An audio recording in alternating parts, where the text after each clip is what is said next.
반갑습니다. 개혁신학이란 무엇인가? 그 7번째 시간으로 제한 속죄에 대해서 강의하도록 하겠습니다. 여러분, 도르트 신경의 구원에 관한 5대 교리 가운데서 전적 타락, 무조건적 선택, 제한 속죄, 그리고 불가항력적 은혜, 그리고 성도의 견인, 이 5개 가운데서 가장 심각하게 논쟁이 일어나고 거기에 따른 많은 혼동이 야기되어 왔던 교리가 무엇인지 아십니까? 제한 속죄 교리였습니다. 그렇다면 여러분, 제한 속죄 교리가 무엇일까요? 제한 속죄. 이 말은요, 그리스도께서 이루신 그 대속의 은혜가 그 자체로 지상의 모든 사람들을 구원하기에 충분한지 아닌지를 따지는 문제가 아닙니다. 왜냐하면 그 충분성에 대해서는 모두가 이미 충분하다라고 이야기하고 있기 때문입니다. 그렇다면 그 대속의 은혜가 실제로 그 효과를 발휘하는지 아닌지, 다시 말하면 실제로 모든 사람들에게 적용되는지 아닌지를 따지는 문제도 아닙니다. 왜냐하면 보편 구원론을 주장하는 이들이 반발할 것 아니냐 걱정하고 염려하는 분도 있는데요. 이미 보편 구원론을 주장하는 많은 사람들이 모든 사람의 실제적인 구원을 믿지 않고 있기 때문입니다. 다음으로는요, 십자가를 통해 보여주신 예수 그리스도의 대속적 죽음의 그 가치가 한계가 있고 그 십자가의 은혜의 공로가 미치는 영향은 극히 적다, 십자가는 부족하다라는 말도 아닙니다. 속죄의 가치는 더없이 충분하기 때문입니다. 그렇다면 제한 속죄가 이토록 오래도록 많은 논쟁들을 불러일으킨 이유는, 바로 그 이유는 무엇일까요? 두 가지로 볼 수 있는데요. 첫 번째는 속죄의 가능성이냐 아니면 속죄의 실제성이냐 문제입니다. 두 번째는요, 속죄의 범위가 모든 인류냐 아니면 선택받은 자들이냐입니다. 먼저 속죄의 가능성이냐 실제성이냐부터 한번 우리 살펴봅시다. 여러분, 속죄의 실제성, 그 효과성을 거부하고 가능성만 주장하는 대표적인 단체들, 그룹들이 어딘지 아십니까? 로마 가톨릭 교회, 루터파, 그리고 알미니안주의자들입니다.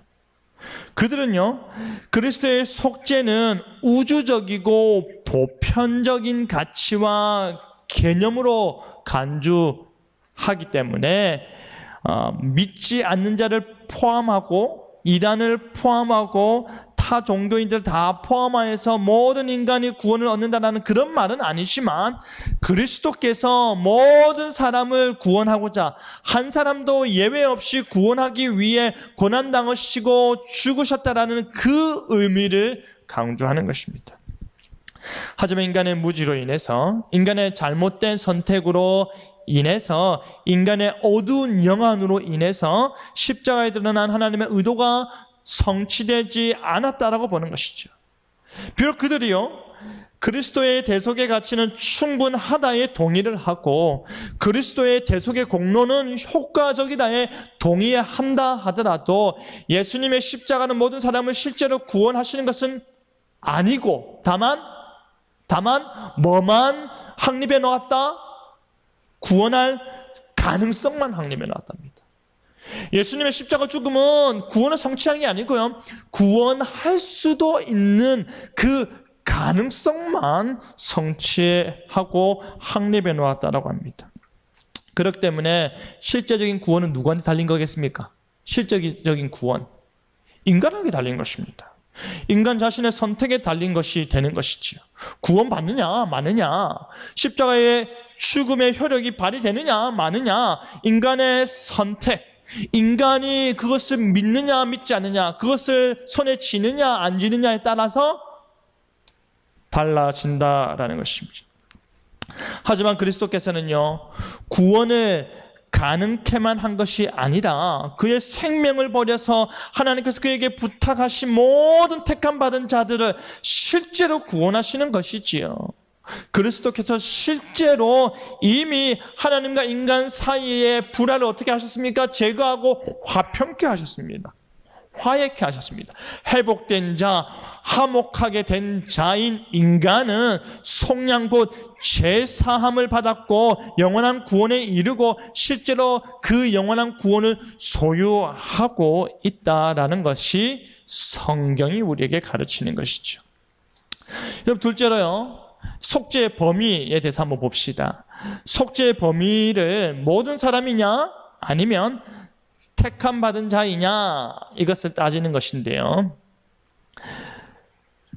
속죄의 의도가 무엇인지가 그 중심에 놓여 있는 것입니다. 이 속죄, 하나님께서 최초에 기획하시고 의도하신 그 속죄라는 무엇인가를 말하는 것인데요. 한마디로 말하면 예수님께서 누구를 위해서 오셨느냐, 예수님께서 누구를 위해 죽으셨느냐라는 말입니다. 단지 택함 받은 자들만을 구원할 의도였느냐, 아니면 하나님의 형상으로 지음받은 모든 아담 이후의 모든 사람들을 구원할 의도였는가, 이 문제에 있죠.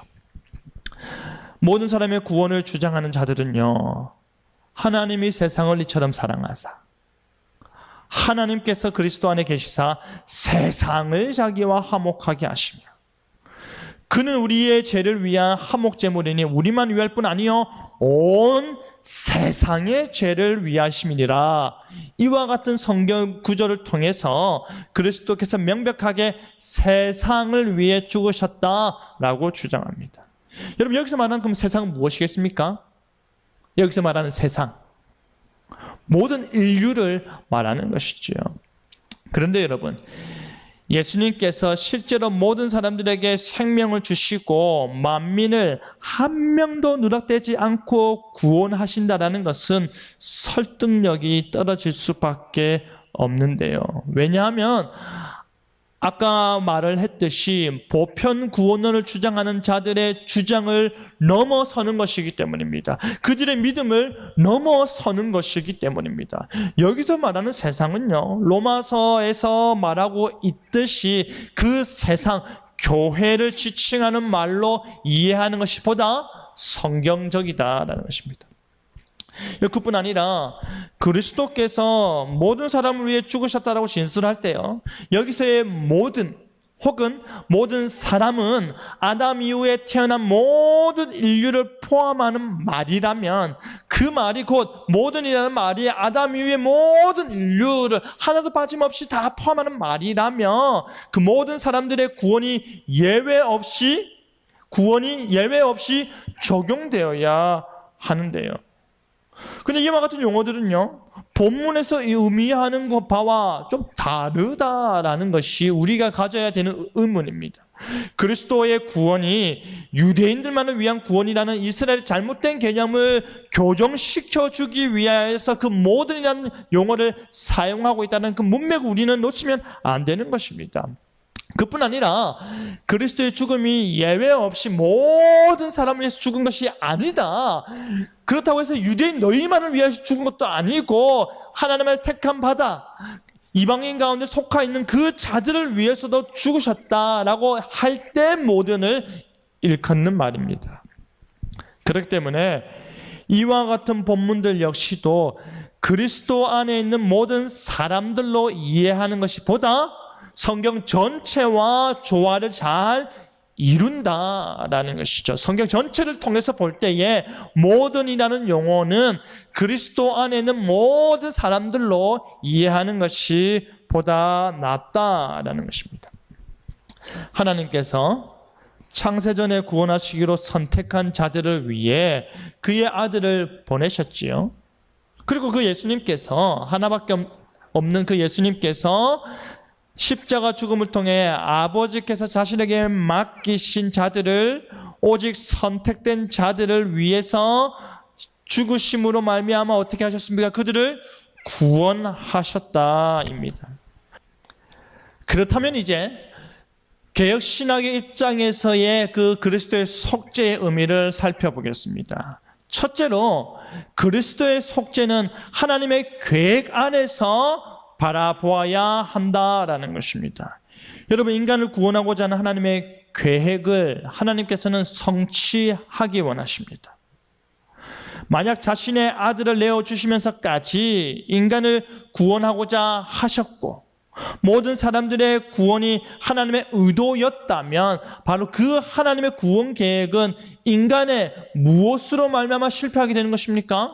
하나님께서 정말로 모든 사람을 구원하시기로 하셨다면 성경을 통해서 이미 불신자들, 성경을 통해서 패망한 자들 우리가 보게 되는데, 그렇다면 하나님의 계획은 인간의 무엇으로 인해서 실패되는 것입니까? 인간의 불신앙으로 인해서 하나님의 계획이, 하나님의 의도가 실패하는 것입니다. 영원 불변하시고 완전하신 하나님께서 이 세상이 있기도 전부터 영원부터 존재하신 그 하나님께서 세우신 그의 영원한 계획은 결코 실패하지 않는 것입니다. 그렇다면 그 구원은 어떠해야 되겠습니까? 하나님께서 성경을 통해서 계시하였듯이 오직 제한된 숫자를 가리키는 선택된 자들을 위한 구원이 보다 설득력이 있다는 것입니다. 둘째로 그리스도의 속죄는 제한된 수효만 의미하는 것으로 우리가 보아야 합니다. 성경은요, 그리스도의 죽음이 그의 양 또는 그의 교회 또는 그의 백성 또는 택하신 자들이라는 표현들로 명확하게 모든 사람과 대조되는 표현들, 즉 오직 제한된 수요만이 구원받는다는 것을 말하고 있습니다. 그리스도의 죽음은 하나님의 택한 자들을 위한 죽음이고 그 제한된 수요를 위한 그의 죽음이 유효하게 구원으로 나타난다는 것입니다. 효과적으로 나타난다는 것입니다. 예수님의 죽으심은 반드시 실현된다라는 것입니다. 모든 사람이 아니라 하나님 안에서 선택받은 그 제한된 숫자만이 그 구원의 은덕과 유익을 누리게 된다는 것이죠. 셋째로 그리스도의 속죄는 그리스도의 중보 사역으로 우리가 보아야 합니다. 그리스도의 중보 사역은요, 그의 구속 사역과 뗄래야 뗄 수 없는 관계에 있습니다. 그런 면에서 요한복음 17장 9절에 내가 비옵는 것은 세상을 위함이 아니요 내게 주신 자들을 위함이니이다 라고 말을 하고 있는데요, 우리 여기에서 알 수 있듯이 전체 세상이 아닙니다. 그죠? 예수님께서 기도하고 예수님께서 중보하는 대상은 전체 세상이 아니라 오직 자신에게만 주어지고 맡겨진 자들이라는 것이죠. 그들을 위해서 그리스도께서 중보하신다라는 말인데요, 예수님께서 자신의 모든 사람들, 온 세상을 위해 속죄하셨다라면 그들을 위한 중보를 제외할 필요가 없는 것이지요. 유일한 중보자 되신 예수님께서, 아버지께서 자신에게 주신 모든 자들에게 유일한 중보자가 되셔야 하는데 그가 누군가를 빠뜨린다면 그것은 유일한 중보자의 개념이 없어지는 것입니다. 우리의 관점은요, 하나님의 구속의 계획은 하나님의 영원한 계획이고 그의 계획과 경륜은 완벽하게 기획되었고 완벽하게 수행되었으며 따라서 그의 백성을 구원하시고자 하는 하나님의 뜻은 사실상 완벽하게 성취되었다는 것입니다. 이 모든 것은 그리스도의 대속사역을 통해서 성취되는 것입니다. 제한 속죄는요, 성부 하나님의 목적을 그 택한 자들의 구원을 제공하려는 것에 있다, 그것을 밝혀내는 것입니다. 그 계획되고 의도된 계획을 그리스도께서 그의 죽음을 통해 모든 사람의 필요를 충족시키시고 성취한다라는 것입니다. 그리스도의 구속 사역은 그 가치와 능력이 제한된 것이 아니라 무한합니다. 그렇죠? 예수 그리스도의 죽음은 죄에 대한 유일하고 가장 완전한 희생 제사로서 온 세상의 죄를 속하게 해도 충분하고도 남는 무한한 가치와 값어치가 있는 것입니다. 그 죽음이 그만큼의 가치를 가지는 이유가 무엇입니까? 그 모든 십자가의 고난을 겪으신 분이 우리의 유일한 중보자는 참 하나님이신가 동시에 참 인간이시기 때문입니다. 오직 하나님과 인간 사이의 유일한 중보자로서 참 하나님이시면서 참 인간이신 그 예수님께서 그에게 맡겨진 자들을 위하여 죽으셨고 그에게 맡겨진 그 자들을 모든 죄를 다 사하시고 대속의 은혜를 베푸심으로 말미암아 그들을 하나님 나라의 구성원으로 만드신 것입니다. 여러분 정리해 보겠습니다. 제한 속죄는 모든 사람이 아니라고 했습니다. 오직 택함 받은 사람들만을 위해서 그리스도께서 죽으셨다. 그리고 그 구원의 은혜는 예수님께서 십자가에 죽으심으로 말미암아 성취하신 그 구원은 가능성만이 아니다. 오직 그리스도의 십자가의 죽음은 효과적이고 실제적이다. 반드시 우리의 믿음, 우리의 성령의 역사를 통하여서 반드시 일어난다라는 것입니다. 이것이 바로 제한 속죄의 의미입니다. 택함 받은 자, 그 제한된 숫자를 위하여서 하나님의 예정하심 가운데 속한 자들을 위하여 십자가에 못 박혀 죽으셨고 그 모든 택함 받은 자는 반드시 속죄함을 받는다라는 것이죠. 여러분, 믿는 자에게 주어지는 이 대속의 은혜는 완전하여서 차별이 없습니다. 그렇기 때문에 우리가 복음이라 일컬을 수 있는 것입니다. 나에게도 복음이고 다른 사람에게도 복음입니다. 그 결과, 그 열매가 동일하기 때문입니다. 우리는 믿음은 들음에서 나며 들음은 전해주는 자를 통해서 이루어진다라고 들었습니다.